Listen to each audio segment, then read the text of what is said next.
बराबर है।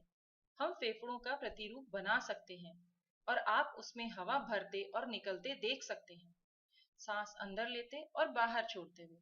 और इसके लिए आपको चाहिए केवल एक प्लास्टिक की बोतल, कुछ गुब्बारे और प्लास्टिक की ट्यूब। सबसे पहले इस बोतल का ऊपरी भाग काट लीजिए। ये भाग आपका सीना बन जाएगा। कैंची की मदद से इसके ढक्कन में एक छेद कर लीजिए। ढक्कन बंद कर दीजिए और ये वाय आकृति की ट्यूब लीजिए। वर्टिकल या खड़ी नली आपकी श्वास नली के जैसी है और वाय की दोनों शाखा ब्रोंकाई या छोटी श्वास नलियां हैं। अब इन दोनों वाय शाखाओं में दो गुब्बारे लगा दीजिए। उन्हें रबर बैंड से कस के बांधकर सील बंद कर दीजिए। ये हमारे दोनों फेफड़े हैं। अब इस वाय नौच को बोतल के अंदर से ढक्कन में लगा दीजिए। डायफ्राम के अलावा पूरा प्रतिरूप तैयार है। हमें लगता है कि सारा काम फेफड़े ही करते हैं, लेकिन फेफड़ों में हवा भरने और निकलने के पीछे डायफ्राम का हाथ है और हम देखेंगे ये कैसे होता है। अब तीसरा गुब्बारा लीजिए और उसका मुंह काट दीजिए।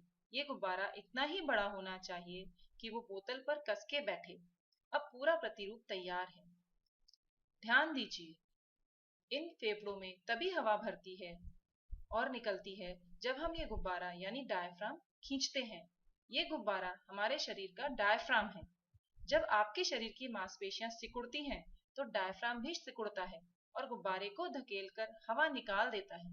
जब मांसपेशियां शिथिल पड़ती हैं, तो डायफ्राम नीचे आ जाता है और फेफड़े में ऑक्सीजन भर जाती है। फेफड़े खून को यही ऑक्सीजन उपलब्ध कराते हैं और कार्बन डाइऑक्साइड ले लेते हैं। फेफड़ों में ऐसा तब होता है जब कोशिकाओं में बहता खून और एलिवोली, जो बहुत ही पतली श्वास नलियां होती हैं, बहुत करीब आ जाती हैं।